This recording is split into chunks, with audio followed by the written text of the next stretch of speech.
नाजरीन, अपने आप को महान भारत के लक़ब से पुकारने वाले इंडिया के अगर गिरेबान में झांका जाए तो उसमें मौजूद गंदगी शायद आपके सांस को मुतासिर करे, क्योंकि जिस कदर ताफुनज़दा निज़ाम इस मुल्क का है शायद ही किसी जमहूरी मुल्क में हो। आए रोज़ खवातीन की इस्मत दरी के वाक़यात तवातर से रुनुमा हो रहे हैं। इसके सद्दबाब के लिए कोई ठोस इक़दामात उठाने से गरेज किया जा रहा है और शायद यही वजह है कि आप भारतीय खवातीन भी अब अपने आप को महफूज बनाने के लिए हर किस्म के हथकंडे इस्तेमाल करने लगी हैं। इनमें सबसे अहम पहलू खवातीन का अंडरवर्ल्ड में शामिल होना है।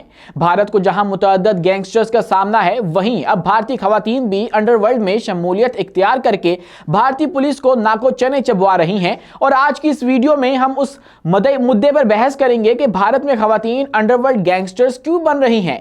बदनाम जमाना भारत की फुल्लन देवी कौन थी, कैसे भारतीय पुलिस के लिए खौफ की अलामत बनी, और अब एक नई गैंगस्टर अनूर्धा ने क्यों भारत को तिगनी का नाच नचा रखा है। आइए अब वीडियो का बाकायदा आगाज करते हैं।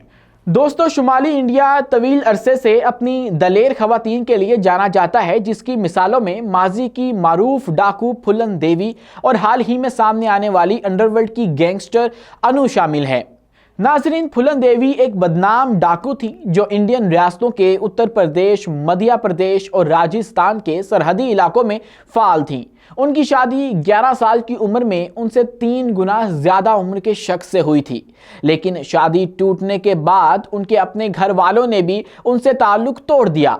एक रिपोर्ट के मुताबिक जब वो 20 साल की थीं, उस वक्त तक वो मुतअद्दिद जिनसी हमलों का निशाना बन चुकी थीं और उन्होंने जुल्म की दुनिया इख्तियार कर ली थी। उनके हामियों का कहना है कि वो ऊंची जात के लोगों को निशाना बनाती थी और निचली जात के लोगों में लूट मार का सामान तकसीम करती थी, लेकिन इंडियन हुकाम का इसरार था कि ये एक अफसानवी बात है।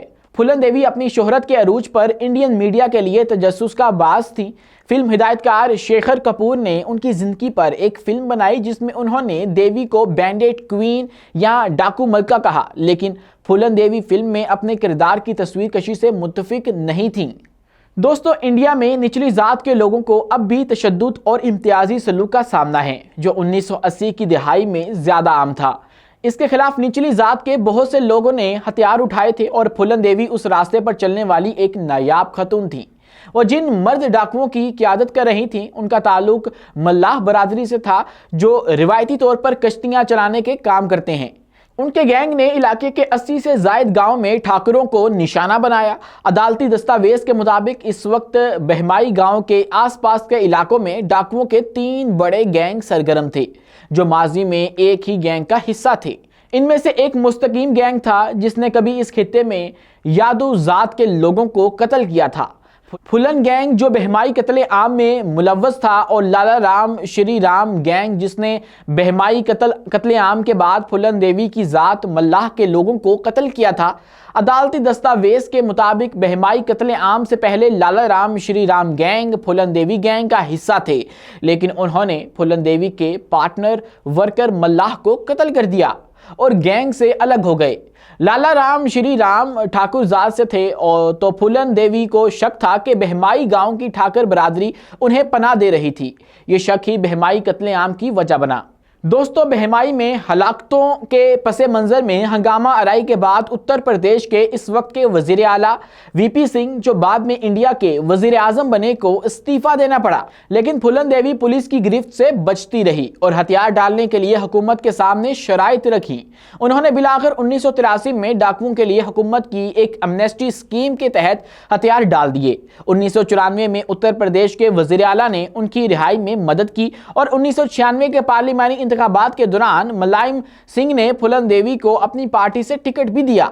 वो अपनी पार्लिमानी नशिस्त से 3 बार फतेह याब रही, लेकिन सन 2001 में 37 साल की उम्र में उन्हें वस्ती दिल्ली में पार्लियामेंट के करीब के आला सिक्योरिटी वाले इलाके में उनके घर के बाहर गोली मारकर हलाक कर दिया।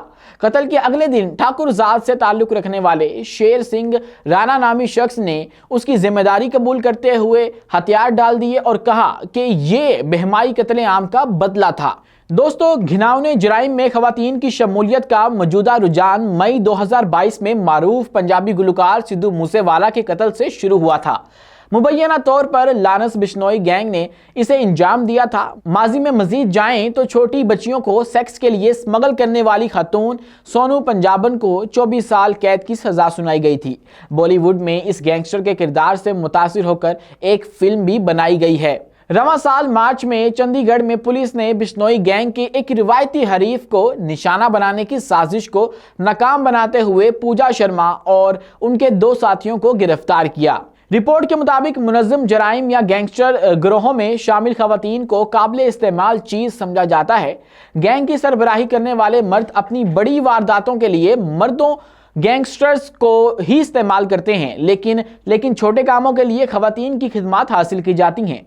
खवातीन डिस्पोजेबल की तरह इस्तेमाल की जाती हैं। वो बुनियादी तौर पर प्यादों के तौर पर काम करती हैं और वक्त पड़ने पर उनको ही कुर्बानी के बकरे बनाया जाता है। चूंकि इस शोबे में आसानी से और बहुत जल्द और ज्यादा पैसा कमाया जाता है, इसलिए खवातीन इसके नताइज से बेखबर होती हैं या उन्हें यकीन दिलाया गया होता है कि अगर कुछ होता है तो उनकी हिफाजत की जाएगी, लेकिन ऐसा शाज़ो नादर ही होता है। तो नाजरीन, ये थी आज की हमारी इंफॉर्मेटिव वीडियो आपको कैसी लगी कमेंट सेक्शन में लाजमी बताइएगा और वीडियो पसंद आने की सूरत में इस चैनल को लाइक कर लीजिए, सब्सक्राइब कीजिए और बेल आइकन को दबाना हरगिज मत भूलिएगा।